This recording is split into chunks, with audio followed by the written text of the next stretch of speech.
उत्तर प्रदेश में आगामी विधानसभा चुनावों को लेकर सियासी सेज सजाई जाने लगी है।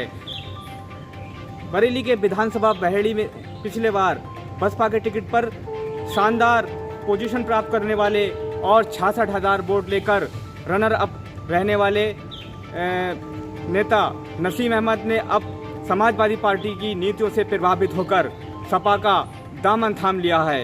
उन्होंने लखनऊ में सपा हाईकमान के समक्ष साइकिल का दामन थामा है। अब बहेड़ी में इसको लेकर के काफ़ी सियासी भूचाल मचा हुआ है। बहेड़ी की सियासी सरगर्मियां काफ़ी तेज हो गई हैं। आपको बता दें कि नसीम अहमद बहेड़ी के काफ़ी जुझारू और तेज तर्रार नेता माने जाते हैं। इन्होंने वन विभाग की नौकरी से बीआरएस लेकर अपने पहले ही चुनाव में बसपा के टिकट पर 66,000 वोट लेकर के धमाल मचा दिया था। उसके बाद अगले ही चुनाव चेयरमैनी के चुनाव में अपनी पत्नी को चेयरमैन बनाकर अपनी सियासी ताकत का लोहा मनवा दिया था। अब इन्होंने समाजवादी पार्टी में अपना वजूद तलाशा है। इसको लेकर भी जो है इनसे बात करेंगे कि आखिर समाजवादी पार्टी में ही अपना घर क्यों इन्होंने बनाया।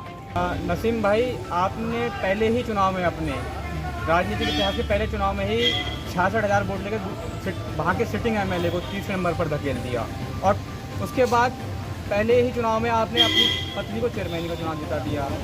और क्षेत्र में ये इस बात की भी चर्चा है कि आपके कई जिला पंचायत सदस्य और क्षेत्र पंचायत सदस्य वगैरह भी बहुत जीते, प्रधान विकास जीते।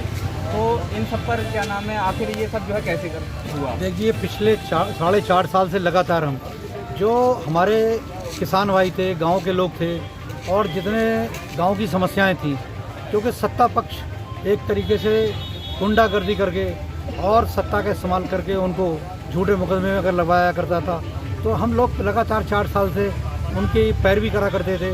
और जो उनके छोटे छोटे काम थे, राशन कार्ड है, उनकी विधवा पेंशन है, विकलांग पेंशन है, इनके छोटे छोटे हम लोगों ने उनकी मदद करी पूरी। और जिन कैंडिडेटों को हमने खड़ा करा, हमने कहा कि आप जब गांव की सेवा करेंगे तब मैं अपना समर्थन आपको दूंगा।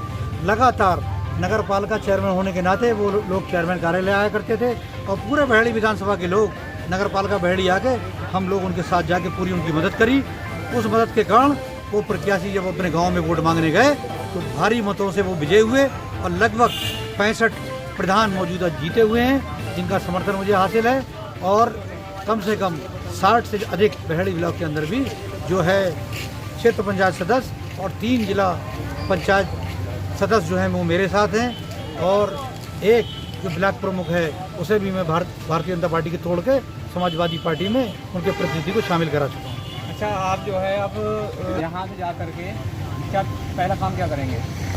सबसे पहला काम ये होगा कि जो समाजवादी पार्टी की नीतियाँ हैं और जो कार्यक्रम हैं, समाजवादी पार्टी की सोच है, वो हम जन जन तक पहुँचाएँगे। चाहे वो मीडिया के माध्यम से, खुद जाकर पंपलेट के माध्यम से प्रचार प्रसार करके लोगों को उनकी नीतियों के बारे में बताएंगे। और इस योगी सरकार जो भ्रष्ट सरकार है, जो गुंडा सरकार है, इसकी फेल्योर बताएंगे कि जिसकी सरकार में हज़ारों की तादाद में जिनको कोरोना इलाज के अंदर इलाज नहीं उनका सही हो पाया, उनको गंगा के अंदर, जमुना के अंदर उन लाशों को बहा दिया गया। ऐसी सरकार को गद्दी पर रहने का हक नहीं है। इस योगी सरकार को तुरंत हटाया जाए और 2000 आने वाले 22 के चुनाव में माननीय अखिलेश जी को प्रदेश का मुख्यमंत्री बना के यहाँ प्रदेश का विकास कराए। मैं सभी धर्म के लोगों का बहुत आभारी हूँ, क्योंकि सभी धर्मों ने मुझे पिछले विधानसभा में भी चुनाव दिया था। इस बार समर्थन बहुत ज़्यादा बढ़ चुका है और मुझे उम्मीद है कि वही समर्थन एक परिवर्तन की लहर लेके आएगा और प्रदेश के अंदर इस योगी सरकार को हम सभी धर्मों के बेस पे उखाड़ फेंकेंगे। चैनल को लाइक करें, शेयर करें और सब्सक्राइब करें।